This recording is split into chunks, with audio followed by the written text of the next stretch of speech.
Hi everyone, I am Reem Yusuf, a student in the Department of English Language and Literature at the University of Bahrain. Welcome to our Advanced Grammar series. In this lesson, I'll be talking about ellipses, and I will discuss it in details. So let's start. So what do we mean by ellipses? It's the omission of one or more words that are obviously understood, but that must be supplied to make a construction grammatically complete. So we basically omit the redundant elements in a sentence or a clause. To make things easier, I divided the rules into three main categories. Please note that a clause or a sentence that shows ellipses is named as elliptical sentence. To begin with the first category, which is leaving out words, the first rule says leaving out repeated noun phrases and replaced with or without a pronoun. As an example, all girls love shopping and traveling and hate housekeeping. So we omit they because it is a redundant element and the meaning will not be changed. The second example, the police catches the thief and put cliffs in his hands.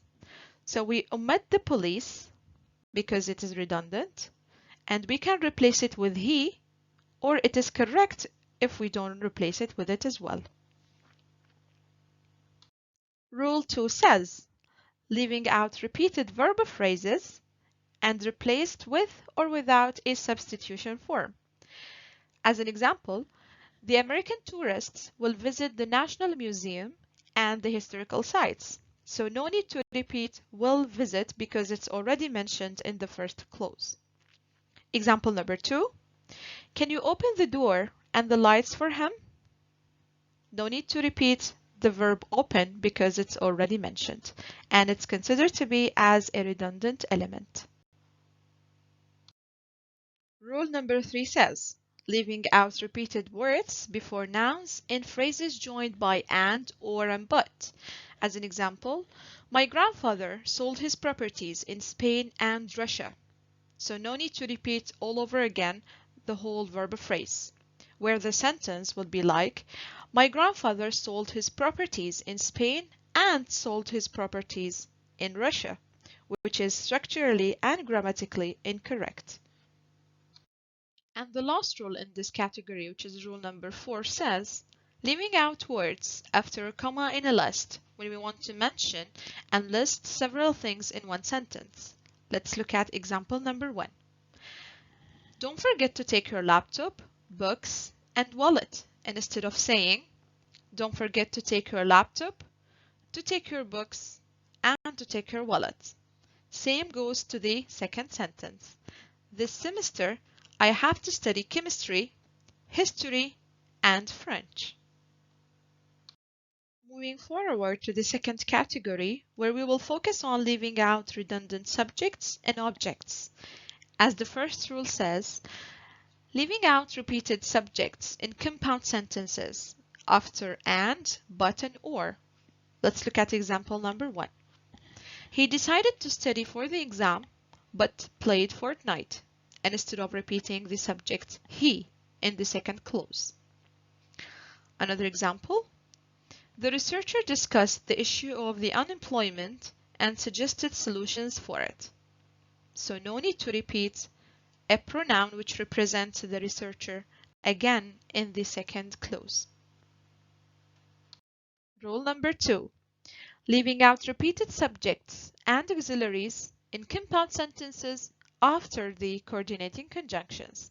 Let's look at the two examples. They were celebrating the new year and discussing their future plans.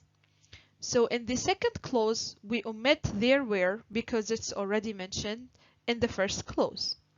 Same goes to the second one. Should he bring the bags upstairs or leave them here? Instead of saying, should he bring the bags upstairs or should he leave them here? Moving ahead to rule number 3. We leave out repeated subject and verb in compound sentences. As an example, me and my friend sat in a cafe and talked for 5 hours that day. So as we can see, there is no need to mention the subject in the second clause because it's already mentioned in the first one. Please note, if the verb in the both clauses is the same, we have to leave it out in the second clause, while if it's different, then we keep it as it is. Now rule number 4. We leave out repeated subject in later clauses after yet and then. Su'ad finished her studies in medicine, then became a doctor. He liked Japan, yet longed for Spain. So both actions happened by the same subject. That's why there is no need for repetition. Now the case is different in rule number 5. We do not leave out subjects and auxiliary, if there is any, after subordinating conjunctions. We planned our vacation before we traveled to Europe. I was shocked when I won the prize. So, as you can see, we don't omit the pronoun in the second clause because it is essential, and without it, the sentence will be incorrect. Now we are reaching the last rule in this category, which is number 6. We leave out repeated objects or prepositional phrases from the first clause, as example number 1 and 2. They usually fried or boiled some eggs for breakfast. Here, we omit some eggs, which is the object, from the first clause. Number 2, Jack studies art and lived in Rome for 3 years. Here, we omit the prepositional phrase from the first clause. Also, we can use the object pronoun in the second or later clauses, as example number 3.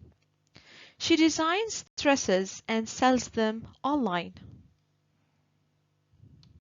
This is the last category of today's lesson, and it's concerned on leaving out verb phrases. Let's have a look at the first rule. We have to leave out repeated verb phrases after an auxiliary verb in the second and later clauses. As an example, they were feeling cold, but I wasn't, instead of saying, but I wasn't feeling cold. No need for repetition, it is understandable without it. Number 2, I will help you if I can, instead of saying, if I can help you. Rule number 2. We have to leave out repeated adjectives and prepositional phrases after verb to be, which appears as a linking verb. Example, Sonia thought she would be late tonight, but she wasn't. No need to say, but she wasn't late. There is no need to repeat the adjective. The would be here is not a linking verb, it is a verb to be. Next, we have to leave out repeated verb phrases in 2 cases. First, after bare infinitive with to or not to, as example number 1 and 2. Some people kept talking after she told them not to. Number 2, I used to smoke, but I don't now. The second case is after verb such as agree and want, as example number 3. Maria said he can stay in the living room if he wants to. We can omit to because it doesn't affect the meaning. Rule number 4. When both clauses have the same structure, we have to leave out repeated verb in the second clause in informal situations. Let's look at example number 1. I chose Salford University while my cousin Kent. Both sentences have the same verb, the same structure, so no need for repetition. Let's look at example number 2, where the case is different. They go first and we go after them. Here, we have to put the verb go because it's essential, because the 2 clauses have different structure, so we can't omit the verb go because it's going to be grammatically incorrect and incomplete. Now, according to rule number 5, we have to repeat the verb when the subject is a pronoun. Let's read the example. They will leave first and we will leave after them. Let's take a minute and reread it again without the verb. They will leave first and we after them. How does it sound to you? It's awkward and incomplete, so it is essential to repeat the verb in this case. The last rule in this category, which is rule number 6, says when we want to ask or report questions, we have to leave out repeated words after question words. Let's look at the two examples. It will cost a lot of money to repair the car. How much? No need to say how much it will cost to repair the car.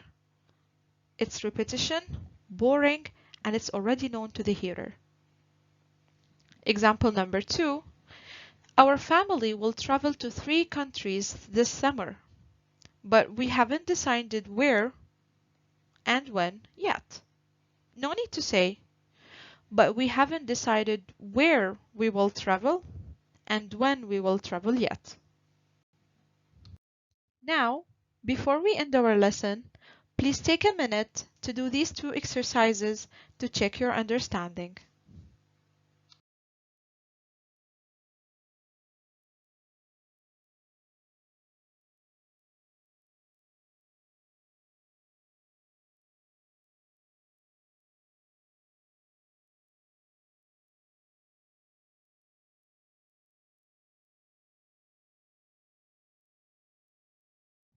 That's all for today's lesson. Special thanks to our role model Dr. Lemia Al-Koheji for her massive efforts. Thank you for listening and all the best.